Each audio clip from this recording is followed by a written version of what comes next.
And without further ado, I think what we're going to do is start out with this PowerPoint that Ben put together. It's just kind of some ideas of topics that we could discuss today. We're not going to go into any detail in the beginning here. Just spend a couple minutes kind of laying out the topics. And then after that, if you haven't been to a Cracker Barrel before, those are very common here at Waco. What we do is we kind of take questions or topic suggestions from people in the room. You know, hey, I want to talk about what everybody does for a reservation system, or, you know, what brand of taser you prefer, whatever it is, and then we'll sort of poll the audience. You know, that is technology, right? It fits. It fits under our category. So, and then we'll take questions from or suggestions from the audience. So everybody sort of chimes in and says, well, I do this and I do that, and so on and so forth, and we just sort of moderate. And of course, we being sort of the technology guys in our parks, and there's some other very technical people here in the room, you know, we'll have some, we can chime in also with some of the things that we do or ideas. So, any questions so far to get started? Okay. Alrighty. Take it away, Ben. So I think I'll skip this first slide and we'll come back to it, but I just threw together some quick stats. So if you read through these, 97% of campers bring technology with them. So these are stats I stole out of the KOA guide, the book that they put out, and then the other ones are listed there. But 51% of campers go online once a day while they're camping. And then some stats about the millennials, but obviously sharing camping experiences through social media, tagging your pages and all that stuff is important, but since this is about technology, we'll let the social media sections cover those. And then this was just an interesting stat that people that have access to technology while they're camping will actually spend extra days throughout the year camping. So if technology is available to them and it's important to them, they'll spend an average of 6.5 days more a year camping. So that's, you know, important to our businesses. So and obviously smartphones are where it's at these days. You can call your laptops old if you want, not quite, but everybody's going to mobile devices. So so some topics we can talk about. I'll breeze through these, then we'll find out what you guys want to talk about. But campground internet, types of internet that's available to you, Wi-Fi, obviously, and they always want the Wi-Fi password, so we got that there for you. Networking and security, so how you manage all that in your campground. Security cameras, as that's important to our businesses as well. All kinds of technology you can have in a campground store or throughout the campground, so point of sales, ATMs, phone systems, backups, computers, cell repeaters, walkie-talkies, any of that kind of stuff, credit card machines. Then websites, we can talk about some about your website if you want, if you're interested in that at all. Then we got the smart home for the campground, so how you can integrate smart home components into your campground to make your life easier or your guest's life easier, or however that can assist you. And then of course any sort of call them toys or gadgets that we want to talk about, we can cover that as well. So I think that's through the topics kind of that we can cover. But did you want to maybe start by going around the room and finding people's biggest technology challenge? Yeah, we can do that. Or if anybody wants to share a question that they have waiting, either one is fine. So yeah, technology challenges, questions that you wanted to ask the audience. Anybody have anything to start? I think the availability of bandwidth is something that needs to be discussed, just because we're a lot of several locations, and then, you know, if you don't have the bandwidth to do what you really want to do, how do you mitigate that? Because that's basically, we're stuck. Right. By our location and what's being offered by the big players. Anybody having that problem right now, getting in bandwidth? Yeah. When I talk about bandwidth, and for anybody that doesn't know what I'm referring to, it's how much of the service you can get from the AT&Ts or the Charters. What's available for you to have before you try to get to your guests. In other words, you know, you'll have either hopefully either a DSL or a cable connection. Maybe it's satellite, or maybe it's a big tower with an antenna like Eric's got or used to have. I don't know if he still does. You know, but you have the 10 megabits, 100 megabits, you know, whatever that number is that you see advertised on TV, that's your bandwidth, the available speed coming into your park. And then there's a separate issue of getting it to your customers once it's into your park. So as far as that particular problem, how are people, let's just start out with kind of a poll maybe, how are people getting internet into their park? Who has DSL? Raise your hand, okay. Who has cable? Only 2, all right. Who has something other than DSL or cable? Raise your hand. You got a combination? Okay, so Everything I can get. everything you can get. Okay, sounds good. Passenger pigeons, yeah. What do you have? Broadband. And This who, is kind of a radio signal that go into town. So jump I'm up. guessing I listed WISP up here, which is a wireless internet service Right. provider. So I think that's kind of what you're talking about. Right. So do you have like an we antenna on a tower that points to like town? Bertram, Bug Tussles, if you've ever heard of those companies, are companies that provide those types of services. So Is anybody doing satellite? How's that working? Yeah, how's your satellite? Pretty crappy. Yeah?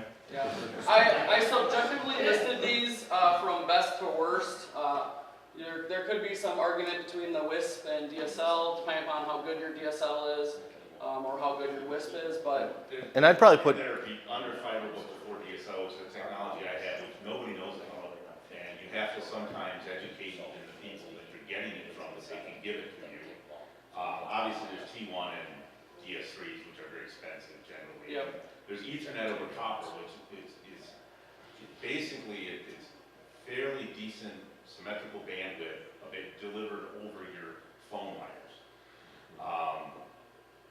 Frontier in my area didn't even know they could sell it to me until a third party told me they could and got me a list of the equipment that they owned in their facility, and the bottom one was an Ethernet over copper switch, which I had to convince my salesman that they could even sell it to me. This was 4 years ago. Now that's expensive as well, but it's a very good quality of bandwidth. It's not a lot. if you had to share how many times like an average DSL box that is for you, is it 5x, 10x, cost-wise? Oh, Cost-wise? it's $1,000 a month. Yeah, so, okay. Or 10 megabit, 10 by 10 circuit. Sure, yep. So it's slower than DSL, but at least it's a lot more reliable, and it's what's called symmetrical.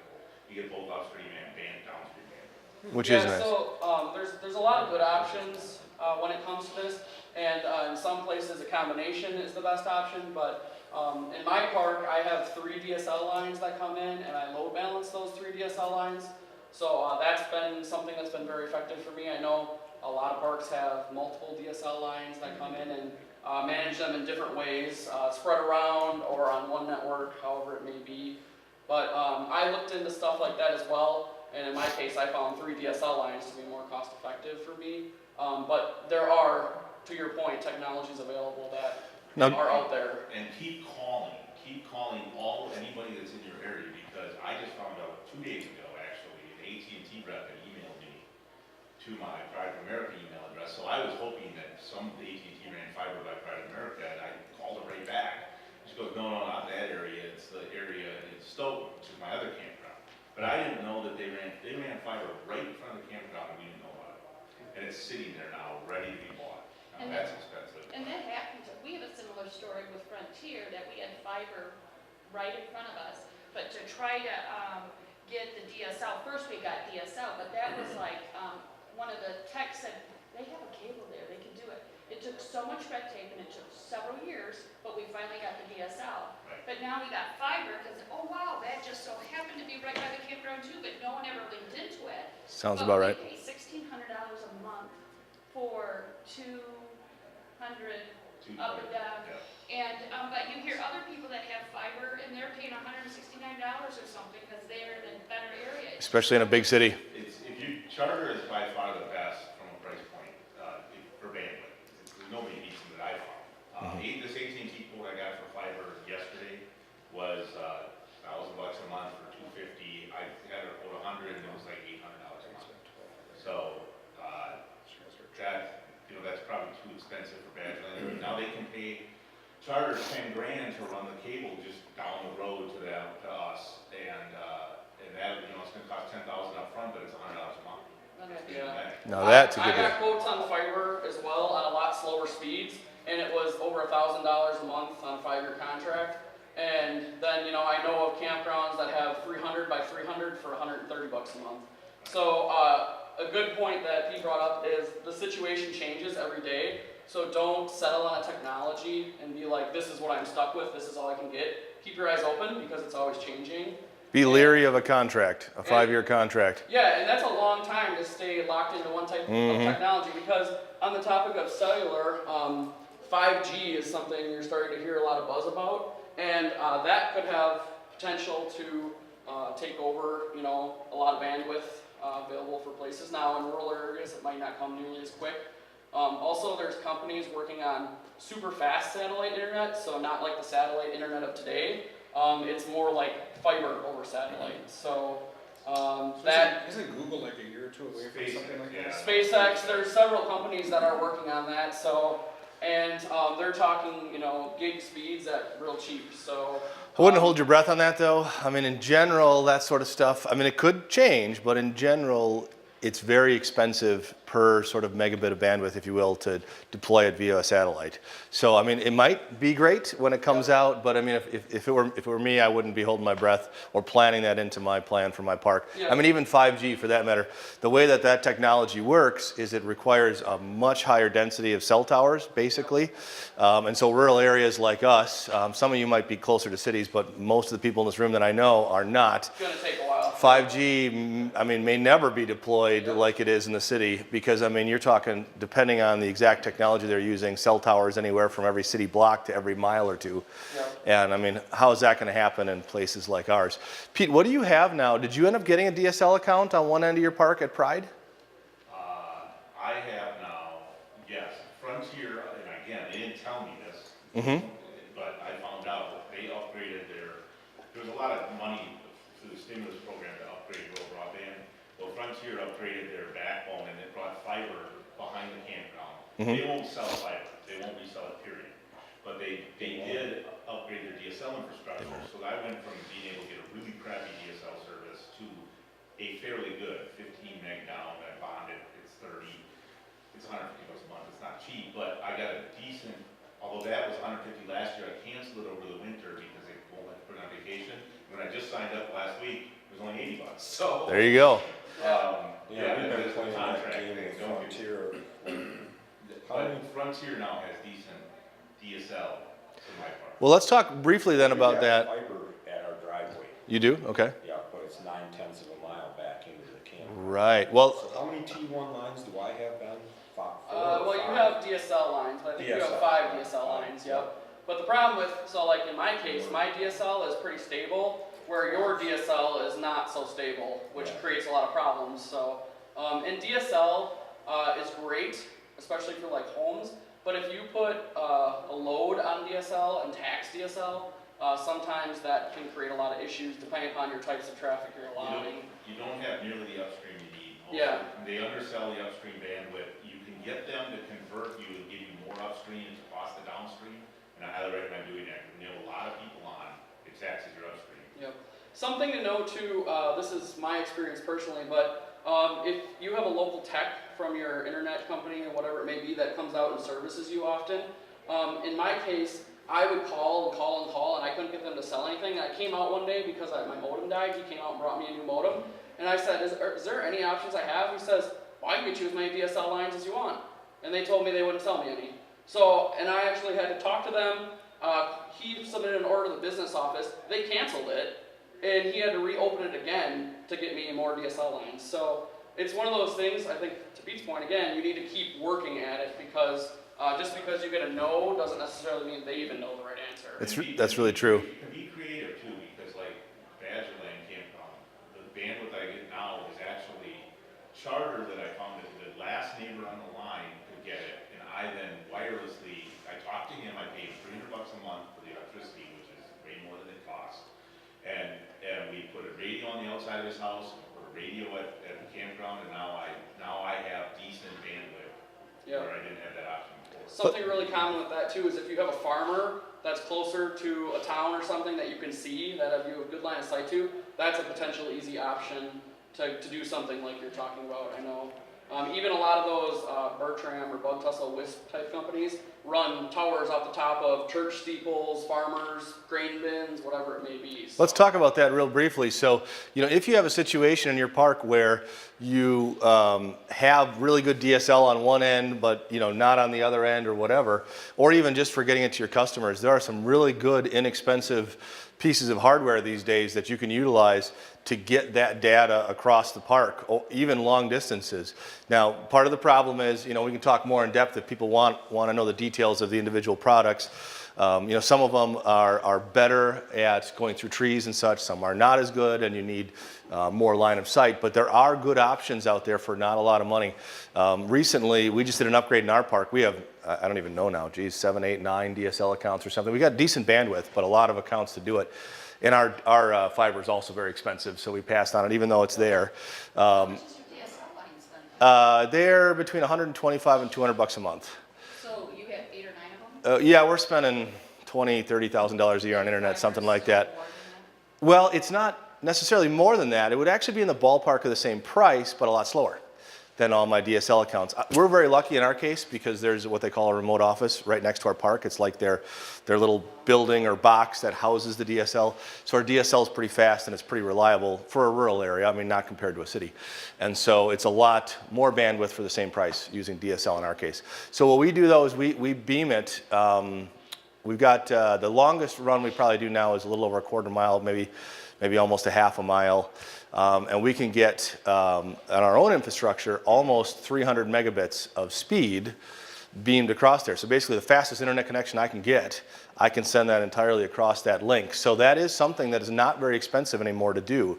We're experimenting right now with actually sending it down a public roadway between our two parks, and that'll be about 1.5 miles by the time we're done, because we can get really fast internet for the same price at one park, and then for that price it's really slow at the other park, but we can build our own infrastructure for a reasonable price. A remotely close line of sight, that's not, it sounds like a long distance, but it's very attainable. I mean, there's equipment you can buy for a couple $100 these days that can go 15 miles. Is that So- that twist that you're talking about? It is not, no. So this would be like equipment you just buy off Amazon or wherever, your preferred provider, that are little dishes, if you will, and you put kind of one on each end of where you want to shoot the internet. And as long as they can see each other, and even some of them, if they can't see each other, depending on how much they have to go through and which one you buy, you can even get through some trees. But the idea is you point these at each other, and if they can see each other, the internet comes into the one over here, shoots it wirelessly, and comes out of the other one, and from there you can spread it to your customers. That is the same technology though that these wireless internet service providers use. It's just using it as a local choice for yourself instead of, they put it up on a tower and then they broadcast it out to multiple people. This is just building it for yourself from one point to the next, or you can do one point to multiple points as well. And what do you call that? It's, Point bridge. yeah, it's point-to-point bridge or point to multi-point bridge. Okay. And we can talk about individual pieces of equipment. He's going to have some really good ideas on what he uses. We'd be happy to tell you what we use for our parks for that kind of stuff, and the costs and differences. So the transport across the park, this is getting a little bit into more of the Wi-Fi system, but I made a huge leap forward last year. I decided to redesign my internet for the 5th time on my 5th generation now. Call it POA version 5 wireless. Because I had hopes of getting finally more bandwidth, which I didn't have bandwidth before, so I didn't really care if my delivery system had a lot of bandwidth. Right. Because I didn't have enough, it's like a pipe analogy. I had a small pipe coming in the campground, why do I need big pipes in the campground? So I decided to redesign it, and my design criteria is now is every link I create, I want to be able to at least have 200 megabit of traffic. 200 megabit? 200. Oh, that's a lot. I'm around 200. Okay. So I'm only doing point-to-point links that get 200. Sure. I've found, so I brought Frontier in, an engineer, because I was thinking now that they have good DSL, of putting DSL, we have old telephone wiring, and I'm sure a lot of parks do, that Frontier put in back in the 80s when everybody, all the seasonals wanted a phone with their trailer. And so I was talking to them if they could put DSL around the campground so that I didn't have to distribute it. And they said yes. And then I said, well, who owns these wires? And he goes, as far as they're concerned, everything off the street, we own. So I started putting in, I experimented, I got one link, and I'm gonna put in 8 this spring. My own DSL adapters that go over the copper wire that's buried in the ground. Ethernet to DSL converters, basically? Yes, Yep. they're $200 for a pair. Right. And it's 100 by 100, so it doesn't meet my design criteria Right. exactly. Yep. But it's wired and reliable, so I'm willing to go there. Right. So yeah, I get 100 megabit per second symmetrical link between 2 points. It's based on distance. If it's longer, too long, it will Yeah. slow down. But it Right. goes pretty good distances actually. Yeah, So- it meets the spec, because Yeah. I'm running it at about the max spec that's quoted, and I got it. Yeah. Well, so that's something to think about. If you have phone cables in your park that you can utilize. Now I have a backbone throughout my park of wired internet. And I would say that 15 megabytes DSL, how are you getting to 200 megabytes? I'm getting, just in my point-to-point wireless links, I'm designing them for 200, so that someday when I get. You're a lot planning more for the bandwidth- future, not for. Yeah. Right, exactly. now, I think that's a really good use case, especially when you can't see point to point. If you can see point to point, like you said, you can put in faster technologies, so that might be a good option. But definitely where you can't see, those are really good options. In my philosophy, and maybe it's a little old school, I would always have rather a wired Yep. connection than a wireless connection. Yep. Unless Anytime you're you on can. top of a hill, Yeah. in which case lightning strikes can be an issue with wires in the ground. So before I put in my copper infrastructure, I do have some copper backbone, gigabit copper, Ethernet backbone in my park for maybe about a quarter mile or a little better. But before I did that, you and I met a lot, and man, was I nervous after all the problems that you were having. But apparently I'm low enough, I'm not on that big hill, and I haven't had a single problem with induced voltages, lightning strikes, anything on my end. So sorry, Eric. Yeah, he's got the bad deal up So there. many box carcasses. Yeah. Literally 100 boxes over the years that just, you know. Right. Off the shelf is been an important thing for me. Because it's inexpensive, yep. Yeah. And just for anybody that really cares, there's a brand new radio that's 60 feet. They're finally breaking into that spectrum, so you can get gigabit plus speeds from point to point link. Is that Nice. licensed or unlicensed? That's unlicensed. Unlicensed? 60 Okay. G is unlicensed. It's the new spectrum. It's the, and Microchip's the only one making a radio, but they're making a pair for $200. Sure. So if you got, and it's fairly short distance. Sure. But if you got a short hop that you want to get gigabit, you can. Well, there you go. I haven't bought one yet, so that, but it's out. And- Okay. And Ubiquiti's sometime down the road, maybe get into it. Yep. All right, any other discussions on this topic? Internet specifically, I guess we're kind of talking a little bit about Wi-Fi, but mostly internet coming into the park, yeah. What you guys are using for Wi-Fi distribution throughout the park, any other connection? Okay, let's hang on to that one, so that'll be our next topic, because that's kind of related but separate. Anything else on like the DSL cable, getting internet into your park? Any other discussions on that? Questions? Okay, all right, so let's move on to getting the internet around. Maybe what we'll do is we'll start with what we two do. We'll maybe hit Pete next, and then we'll see what everybody else has if they have anything different. So in my park, what we do is we do have a little bit of Ethernet copper backbone for our most heavily used area. So in other words, in our case, we put in conduit, but we're basically burying Ethernet cable, Cat6 Ethernet cable, which has advantages and disadvantages. The advantages are it's super fast and super reliable if you're not Eric. You have to, if you're using regular Ethernet infrastructure and not putting like those DSL boxes on either end like he's doing, if you're just using regular off-the-shelf Ethernet stuff, it's very inexpensive, but you have to have it terminate. In other words, the cables can only be about 300 feet long. 328 feet, I think, is what the spec says. But to keep it stable, we keep it around the 280 to 300 foot length. So the downside to that is every 300 feet, we're turning a piece of conduit up and having to have the Ethernet cable end and then have a little, at minimum, a little Ethernet switch, which is $30 or whatever off of Amazon at that point to sort of start over. And then the new link goes another 300 feet. Now, if you're running through a very dense part of your campground, every 300 feet's a great spot to put up a Wi-Fi access point anyway and get your customers on it. So for us, it wasn't a problem at all, because every 300 feet, we just have another little tower and our Wi-Fi access. So that's for a small section, well, a big section of our big park, I guess, is covered that way. And then the other areas, we didn't run Ethernet everywhere through all of our parks. And so the other areas, we use a directional point-to-point links that are dedicated. In other words, each little dish, if you will, that forms a virtual wire from one dish to the next. You can think of it as like a virtual wire between them. In our case, those devices only connect to each other. So there's 2 devices or maybe 3 devices, maybe one here with the internet and then 2 others out receiving it, and that's it. No customers connect to those. They just form that wire. And then at each point, so if you think about, there's a virtual wire here, there'd be a tower here with like access point or multiple access points for customers, and then another virtual wire from that tower to the next tower. That's how we do it for our other places. We use Ingenious equipment. We found it to be pretty reliable and very economical. We use the really basic Ingenious equipment. We don't use the fancy managed stuff, which has advantages and disadvantages. The advantage is it's very easy to put up. Well, I mean, there's a little bit of programming. Once you get the process, it's the same every time. So it's fairly easy to put up and inexpensive. The disadvantage is it's hard to change or look at the big picture. So like, for example, I assume, at least in your 4.0 version of your network that Pete has, he had a much more managed solution where he could look at all of his stuff and see what was and was not working, which is nice because then you know it is a problem.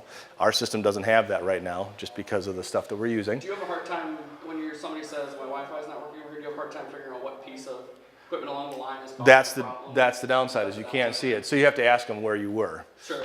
And so practically speaking, it's usually not too much of an issue in our case because as long as we ask them where they were standing when they had that problem, we will just go and just reboot the devices in that neighborhood. And as we've been rolling out the newer, better equipment, actually reboots have become less and less common, which is nice. But we just reboot everything in that neighborhood and then it all, whatever the device was that was malfunctioning comes back on. But we still do have to do a bit of running around and rebooting on the really heavy days, even with all of our bandwidth because of the difficulty of getting. So there's two topics, right? Getting the bandwidth into your park, which is what we discussed before, and we have lots of bandwidth, but then it's getting that bandwidth out to your customers, covering hundreds of acres and thousands of devices with internet is its own challenge, which is what we're talking about now, and that is still challenging in our case. We have somewhere around 1,000 to 2,000 devices on a Saturday on our networks, and that's a lot. It's tough. How much bandwidth do you have at your park available for public use? between your combined homes? About 420 megabits down, and then a tenth of that up or something like that, a little less than a tenth of that up, something like that. So they also have Ethernet extenders as well, if you want to avoid that 300-foot jump. True. You can go. Put an Ethernet about extender in. 1,500 feet. Right, PoE I think those run too, so you don't need to have power at that Yeah, point. so the point-to-point that Adam was talking about Mm-hmm. as well, that virtual cable through the air, kind of serves the same It function does, as that's that. right. But if you want to stay with wire, But yeah, use so. those extenders. So you want to Oh, try? yeah, over are you talking over power line? Over Cat 5. Oh, Okay, yeah, yeah, so yeah. you'd put them in where the That way switch as would be well. in my case, Or yeah. even actually phone line.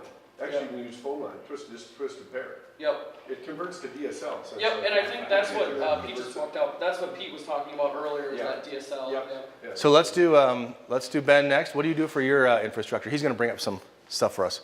Well, it's just, he's bringing it up. Oh, Yeah. you want yours? No, I don't have to show anything.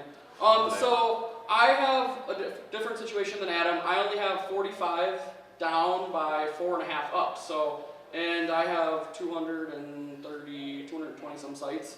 So there's a lot of important things to meet. I try to design the network so I can get like Pete said, 200 megs or so out to the farthest point. And obviously I can't get that fast of internet because it doesn't come in that fast, but that's important because your network does have a lot of overhead as well to haul that traffic because you got your internet traffic coming, but then you also have your devices checking in and talking on the network that creates extra traffic as well. So that's something to be aware of.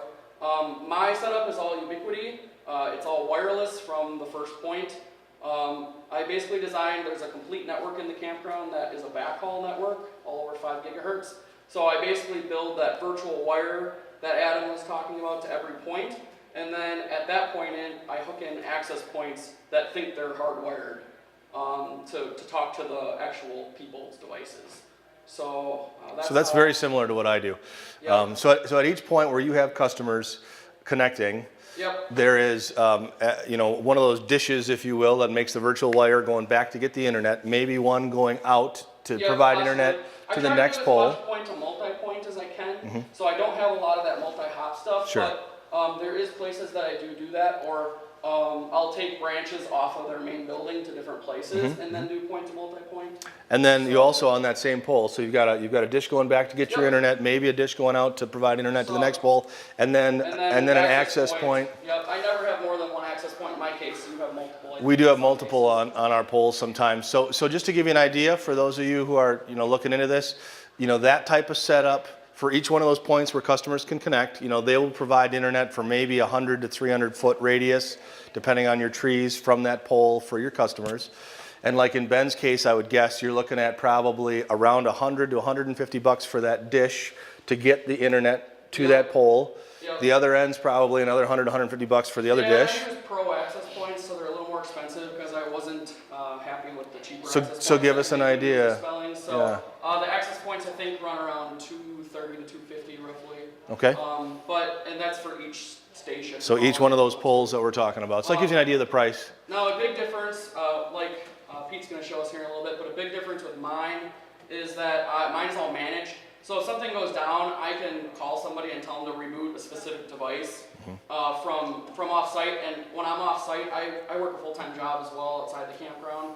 So I can actually remote in, do commands to through my management console to those devices and fix them remotely as well. So that's a huge advantage for me, not always being there, Right. even though I feel like I'm always there anyway. But so that's an advantage to me. Also, because of my limited bandwidth, in my situation, there's a lot of important pieces. So you don't have a Wi-Fi password acceptance page. Right? At one of our parks we do, and the other one we don't. Okay. Yeah. I snuck into yours one time since you have free visitors. So yeah, I visited family at Adams, so he's just down the road from me. But no, his Wi-Fi did work well that way. And I think yours. Do you see multiple names for yours as well? Depending on where you are, yes. Depending on where you Yep. are. So yeah, that would be a difference in ours as well, where mine you see one no matter where you are, and his you have to possibly connect to multiple, but that can be to your advantage as well in your case. Right. We go back and So- forth on that because we do have multiple access points at each location. It's sort of like it's easiest for customers if the Wi-Fi is named the same everywhere and they can just walk around and their device just connects. However, if we're kind of landing on the having 2-ish networks at each location, 2 to 3, because the idea is if there's one base network that everybody can connect to, and then they're having a problem and they call the office and say, hey, the Wi-Fi isn't working, we can tell them, well, hey, just try connecting to this network name, and they have another option right away where they can just connect. And so our seasonals will get trained on that, and they'll actually try the other networks, and sometimes one will be overloaded, the other one won't. So it gives us a little bit of extra redundancy, but it's a little more complicated, so people Mine, are confused mine sometimes. as So well has 4. I can put up to 4 SSIDs, SSIDs off of it, or Wi-Fi network names. In my case, I only use one for the guests. I use one for secure, so that's like what I can get on. So I can use our private network anywhere out in the park, which is a nice feature as I'm roaming around. And I found it really saves on our data since our cell phones are pay for every gig you use. Sure. We save on a lot of data that way. But so that's been a big advantage to us. And also wherever I am, I can pull up my cameras, all that stuff over and it's a different speed than the guests. So something I do is I limit, I make them go through an acceptance page, and what that does is after a set period of time, it kicks them back off to where they have to accept it again. And you can look at that as an inconvenience to the customer, but I also save a ton of bandwidth doing that because I have a 24-hour time period. At any one time, no more than half of those devices have accepted it. So I save half in bandwidth by having them kind of shut out if they're not actively using it. Now, if you go down to 4 hours or 1 hour, those savings will even multiply more. So they're just kind of devices connected to the network that aren't allowed to go anywhere. So that's been a huge thing. I also do client throttling, so no one can take more than I let them take. So if you try to watch a video, you can't suck up the whole internet connection. And then I also do filtering. So if you want to come bring your laptop to my campground and download Windows updates, sorry, take it somewhere else because it's not going to work here. I also block streaming. I would love to allow it, but my bandwidth is not enough for hardly 5 people to stream. So I'm on the other end of the spectrum. I used to have the exact same setup that he has with all that. We used to block all that kind of stuff. And we found 2 things. First of all, obviously, you do that for better network, but you get some complaints from the customers, so that's a trade-off. But the other thing we found was that actually it made my network less reliable with the number of devices I had because that's so much extra work for the system to check what they're doing, to log them in, log them out, that kind of stuff. Obviously, I could have made it work if I would have just added a lot more of those devices that would be controlling the users, but they're fairly expensive, and that was a big build out. And I did too for a while. In some cases, it's even not hosted on site. Right. It can be hosted on site or in the cloud. So. But we found that was less reliable. Both free? Yeah, we run free everything now. Yep, free and unlimited, and that's been good. But of course, I have a fair amount of bandwidth now, so that's part of why I can pull that off. But just real quick here, Let's see what Pete's got. This is my network right now. Well, this is what it will, some of this stuff isn't in place yet. Those are all devices of some sort. Well, not all. The phone, if you look, Google Maps is great for doing this kind of stuff for planning. So those phone lines I was talking about are all here. These are all the phone pedestals.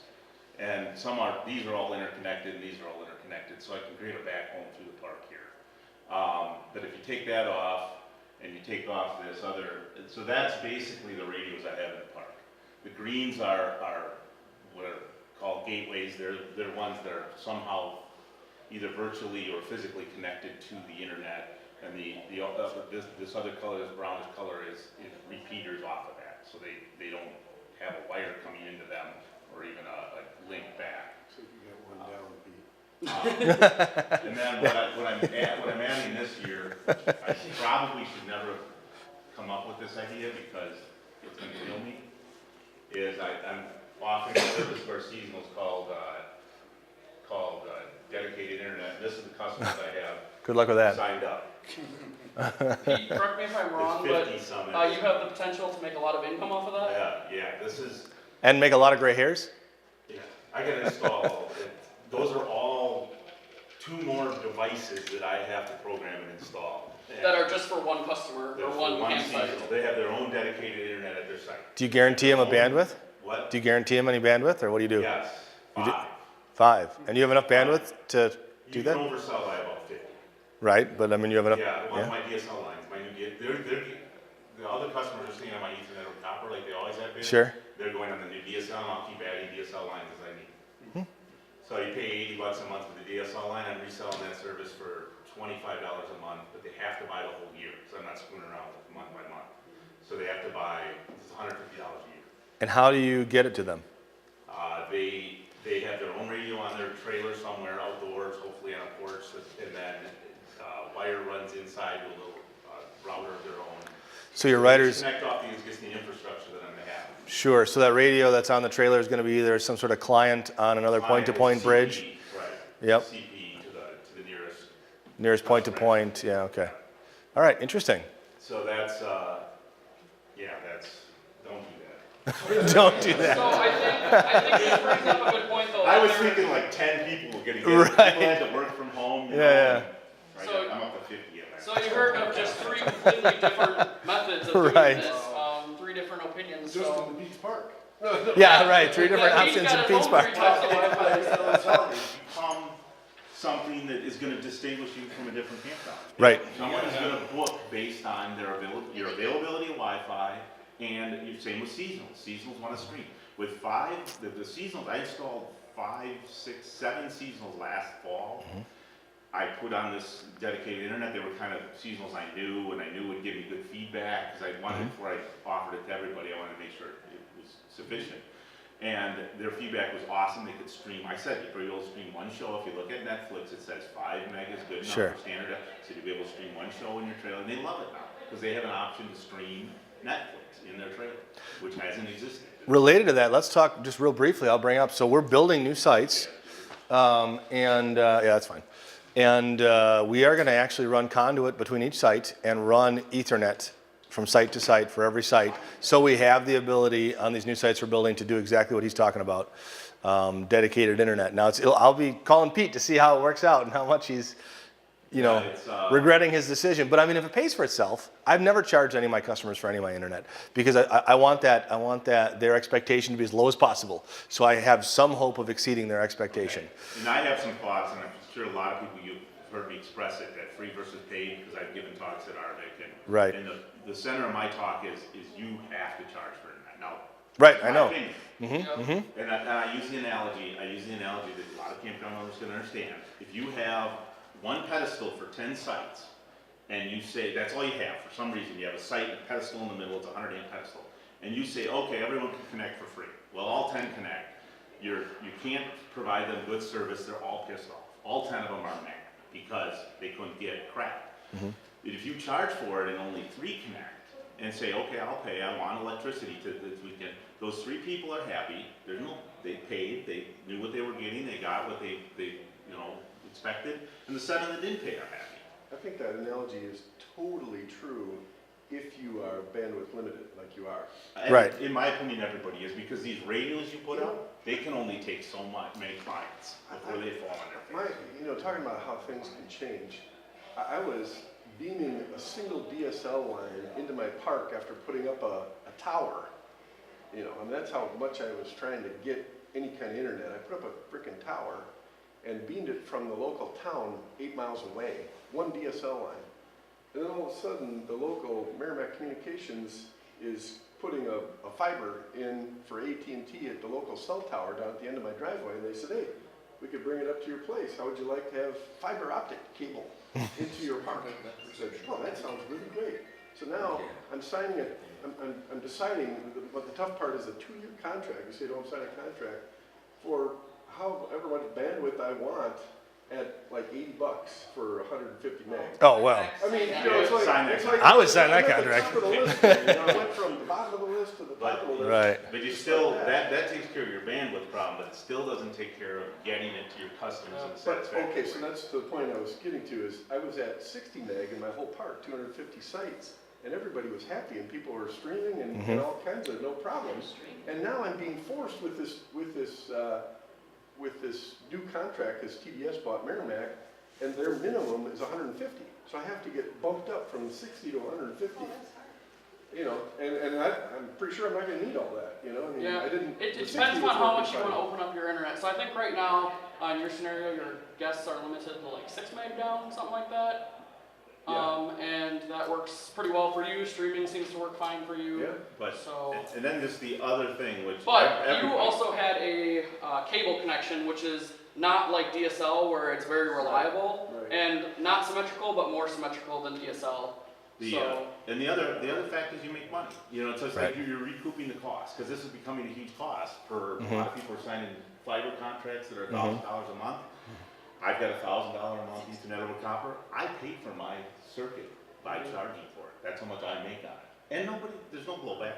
You know, I keep a lot of the kids off. The kids, well, it's an ice cream cone or internet for the day. Ice cream cone, they buy the ice cream cone, okay. And you keep a lot of people just that don't really need it, and the people that do need it for work or for whatever, I'd that's like my to add fault. that, if you want that extra. I like the idea that everybody gets internet, because I can't stand having to pay $12.95 a month or a day at a hotel. That just drives me crazy, just to search or do internet. But at the same time, if I want it, I also have a hotspot. So I don't understand people getting upset because they can't do whatever. If it's that important to you and you have a business, then get your own hotspot. But I do like the idea of, for that extra for streaming, because we don't allow streaming, is to charge for that next level. You If can do a that's- two-tier. Most of these I've systems that we have. been have heavily two-tier. considering going to the freemium model, where I have a really low tier that's free and it'll work. But if you're thinking about watching videos on it or something, forget it. Where it's something you can get on, check your email, that kind of stuff. But if you want to watch videos or get more bandwidth or stay on the network longer, then you would do paid. So like I was thinking about how like you go to a coffee shop, you get 20 minutes free or whatever, that kind of thing. Is there anything out there that will allow you to, like if we're not busy, to let it, because we toggle down or whatever we call it. Sure. But is there anything out there that if it's in the spring and there really should be no restriction, is there anything out there that would allow, compared to how many are on, to let it be free flowing Yeah. versus limit? The product I used to use, which I'm actually going back to this year because Open Mesh sold off, by the way, I'll talk to you guys later. Oh, really? So I'm switching to Ubiquiti, so I'm having mixed environments at midnight. So I'm going back to a MikroTik router at my edge that's gonna control the users and control what they do. MikroTik allows you to do a balancing, so you set, okay, I wanna allow 10 mega bandwidth for the customers. If there's 10 customers on, they all get a 10th of it. If there's 100 customers on, they all get 100. That's a dynamic allocation. Oh, But you gotta, it's difficult, you're gonna have to hire somebody to set well, that. Yeah. my brother is. Well, and I can, I adjust mine throughout the year. It's literally one number I have to go in and punch in and change, so, Website. into a website, yeah, and it changes all the access points and stuff. So, while my system doesn't do that automatically, natively, you can kind of do it. Like, if I know I'm gonna have a really busy weekend or something, sometimes I slow it down, or actually, I have this DJ that likes to come in and stream, which is a whole nother issue in itself. But I'll slow down the campground internet while that DJ's here and set up his own SSID for him to stream off of. And it's been pretty successful actually, which is quite a challenge when you have how many hundreds of people around the DJ. So that's been an interesting challenge for me. Don't hire DJs that stream if you don't have internet. Okay, so any other questions or discussion about the internal infrastructure on your Wi-Fi? Anything else that people want to add or ask? Yes. Brand names that people would like to mention that they're using right now? Brand names? Okay, let's just go around and do a quick poll. So I said I'm mostly Ingenious. He's going to be switching to MikroTik on No, just temporarily. I'm gonna do temporarily, but Ubiquiti. Ubiquiti after that? Okay, so Ubiquiti, and they make a lot of the actual access points and point-to-point stuff. They're kind of probably the main player right now, I would say, is, yeah, Ubiquiti. Yeah, and I use Ubiquiti, and then I use PepLink anytime I need to bond internet connections together for a router. PepLink, okay. Yep. I'm not familiar with that one. You'll have to tell I me can about that. bond like five The internet connections interesting thing together about for a Ubiquiti, reason. I don't use them. And you can do that with MirrorTech too. I think Stefan uses them, but the cameras that Ubiquiti make, I've heard great success with. Yeah. Okay. Security cameras. I don't use those. Sit on your Funny network. enough, but yeah, there are cameras, and the same controller actually can control the cameras as well. So Any others for brands that you use? Yeah. So is those cameras power over Ethernet? Yep. So no power, just all you gotta do is have Cat 5 to 6 out there to power. Yep. Something really interesting on the topic of cameras too is if you build out this infrastructure right, you can put a camera anywhere in your park. So I have camera on my gate, cameras on the pond. I'm gonna put a camera on the playground this spring, and those all travel over that same infrastructure. And that's why I make sure I have a lot of bandwidth out to the endpoints as well, because when you start putting cameras over the network infrastructure, it takes up a lot of bandwidth. Is So. that wireless? It all backhauls over the same wireless infrastructure that the internet uses. Cameras are usually wired, just because Yep. it can be. 'Cause Yeah, you so know, where you at. basically what I do is I take one of those stations out in the park and I plug a camera into it, and it calls back into the store. And to get back to the store, it goes through those point-to-point links like we were talking about. We're going to stay on the topic of hardware quick, and then we'll get to the other questions. Just on the point of cameras. Yeah. Ubiquiti cameras, they take up quite a bit of bandwidth across it, so depending on what you're doing, if you're trying to use their mesh product and trying to peer-to-peer it, you're gonna eat a crap ton of your bandwidth, which is gonna then make your clients that are trying to stream and everything. Yeah, don't put cameras over mesh. Good point. So the other thing is that it's a huge security issue to put your cameras on your public Wi-Fi. I would disagree with that if you create the right infrastructure. But So I there's have virtual RSTP networks on throughout the my backside. campground where it's all firewalled off in between. But it's RSTP on the backside. Sure. So unless you're using just the bridges to bring that data across, if you're actually using piggybacking off the AP like Unify tells you to, Yeah. there's an RSTP link. Yeah, that I would grab agree the with. RSTP link and I can grab and control your camera. I can shut your camera down like that. But I assume that you're putting yours on a separate Yeah, so my SSID. cameras all lie on a separate network out on the Right. end, which takes care of that security You vulnerability. run a parallel network or run a VLAN within your same network across your APs. So that's getting a little more technical than we need to be in this particular talk, but there is a way basically to do it to make sure it's safe, and you got to pay attention to what you're doing. Other hardware manufacturers that people are using, real quick, we'll finish up for his question on that. Anybody Using else? mesh. Using Open Mesh, Open Mesh or which is now Dado networking, that's why I switched. It was a great We product. have been doing one. you have Ben, so you're using what Ben They uses? use- Okay. They use Checkbox mostly, so. Checkbox, you're on an older okay. Checkbox Which is system. Ubiquiti hardware, yep. Yeah, that's, That's 100%. Mhm. yeah, they're on the Pico stations. I still. have no idea. There's a- That's Ben. Yeah, Ben will tell you. All right. Other questions or topics then? Or do we want to talk more about cameras? Yeah, on the topic of Wi-Fi, I do have my own side business. I don't want to sell myself, but if anybody wants free advice, feel free to ask me, and I'm willing That's to not a share. good business model. I'm willing to share. Pete will say that's not a good business model. Obviously, if I'm going to do work for you, I do charge. But I am willing to share as much knowledge as I have here because that is the goal of Waco. So, Absolutely. I have a question. Yeah. If you already have cameras, Mhm. is there just something, and we have them wired and Wi-Fi, I don't know that much about that mesh stuff, but, is there something that we can get just to add on so that we can look at it on our phone? if you want to connect with me one-on-one after, we can talk about it. I need a lot more detail, but I can probably tell you fairly quickly. So, but it'd be more in depth than what we need to cover here. So yeah, just hit me up. I'll be here all weekend. So, and I can help you out with that as well. So. Use this as Yeah. Yes. Do most people throttle their customers? I mean, is that a common theme? Okay, raise your hand if you throttle individual users. throttle crap. And at what rate? do you Raise your hand if you don't, though. First of all, let's finish that. Raise your hand if you do not throttle. I actually don't right now because I can get away with it. I got enough access points and enough data. Okay, so let's talk about rates. So individual user rates. Let's just say 1 megabit or less per user. Raise your hand. Okay. 3 megabits or less per user. So raise your hand. 3 megabits or less per user. 5 megabits or less per user. More than 5 megabits per user. Okay, what are you guys doing? 6 megabits? Yeah. When it gets to a certain point, shuts everybody down down, they gotta come back to the office to say, and Oh, then you she'll use tell. total bandwidth. Total, Just yep, shut it complete, because once it starts affecting her, sure. that's how it's in there. So as long as it doesn't get to that point, then it just shuts everybody off, and then they gotta all start over again. So you understand what he's saying there? He's saying if you're like using it for too much for too long, Yep. it shuts you off. You were talking about actual speed at every moment, right? How do Okay. you know the person that's doing the? We don't care, because sooner or later, somebody's gonna come to the office and ask why they can't get back on, and then you can have a talk with them. So you shut everybody down, Shut everybody. We just and then wait for them to come back up? Oh, Sounds like gray hair. Yeah, I will. In my scenario, I'll actually throughout the weekend, if I get a spare moment, sometimes like Saturday morning, I'll hop on and I'll look for abusers, and you can set different classes, and I'll actually slow down the abusers. Sometimes that'll make the experience better. Or if somebody comes in and says, "Hey, it's really slow," and I see, well, yeah, this person, I can tell that even though I block streaming, they found something they can watch, and they've been watching it for the past 2 hours.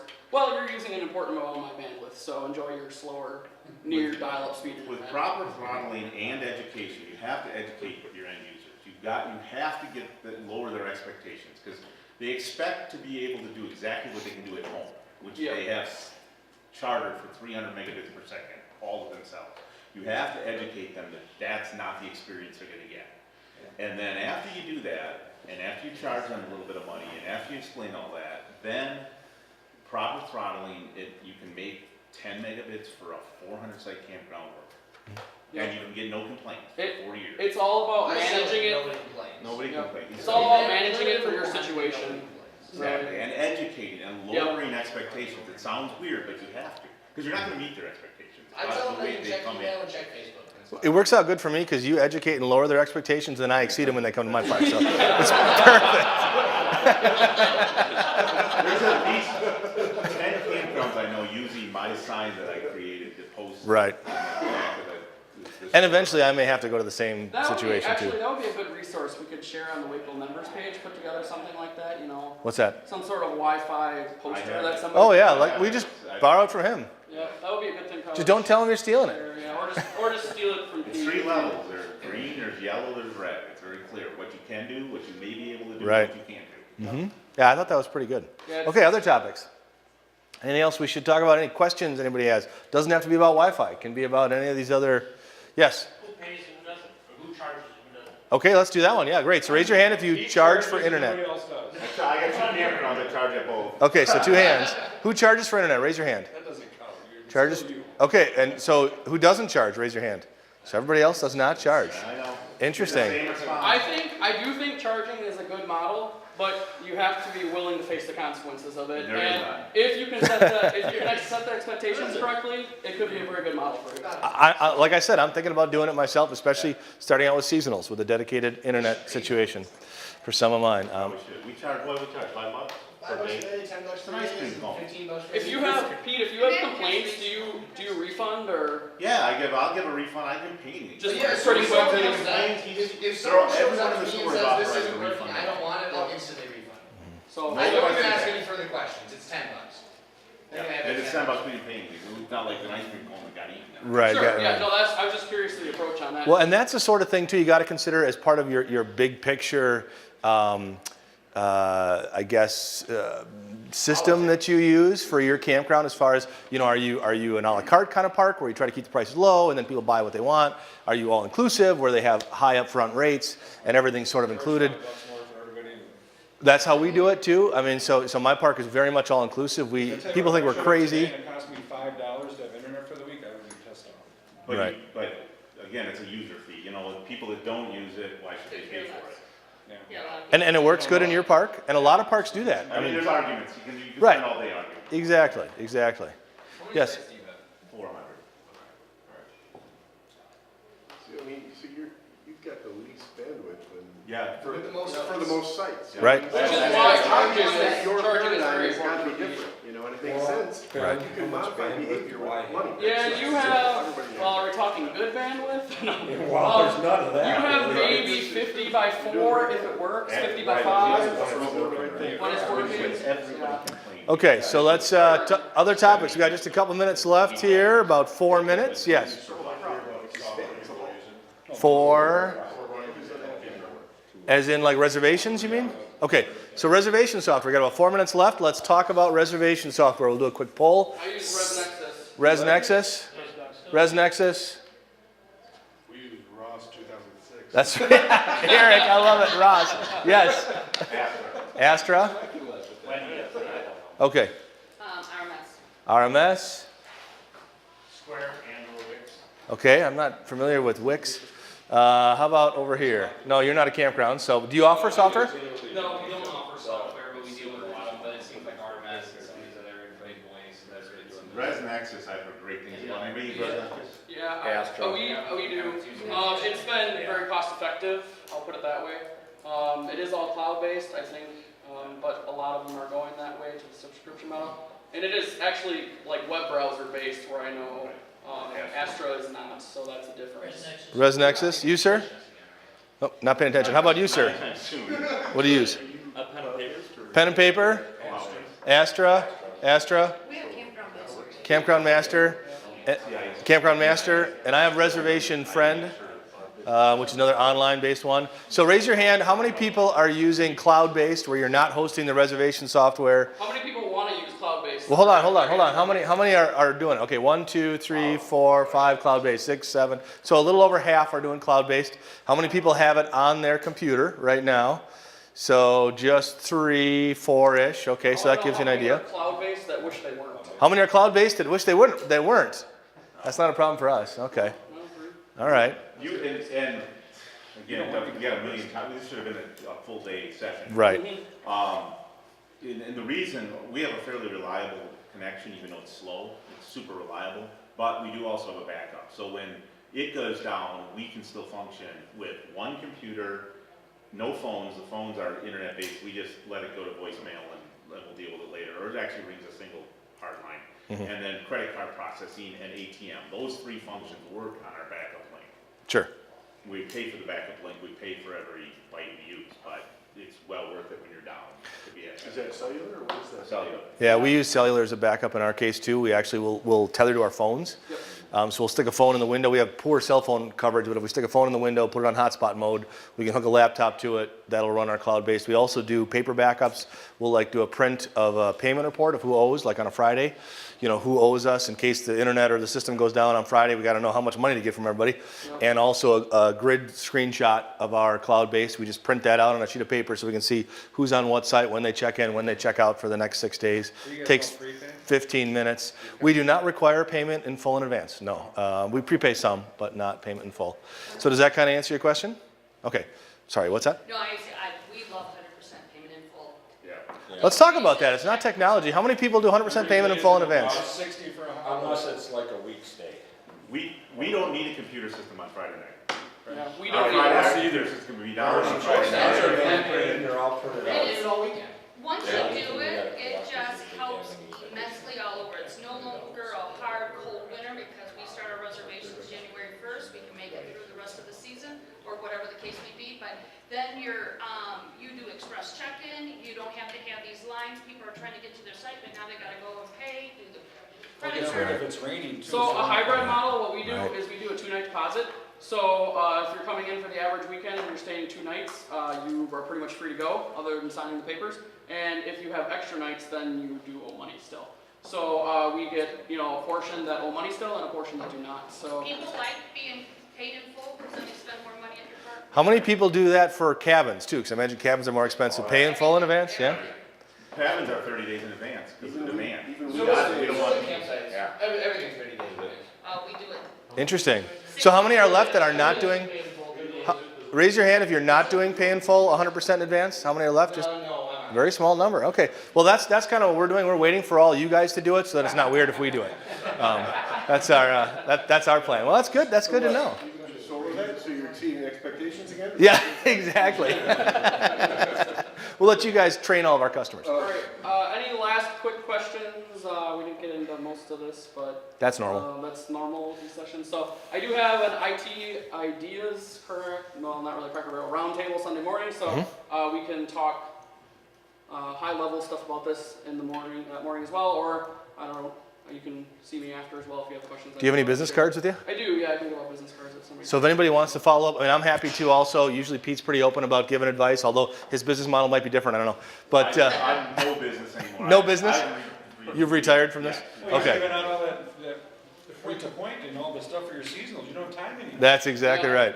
But follow up with Ben if you want, or us. We're happy to answer any questions that you have. Anybody wants to meet. And maybe you want to set some business cards in the back of the room? Yeah, I can set some up. Okay. Make sure you read the course evaluation if it wasn't enough time, because I really think that we don't do enough. Of the technology. Discussion at this. All right, so please fill out your course evaluations. Like Pete said, if you want to write, it's not enough time, let us know.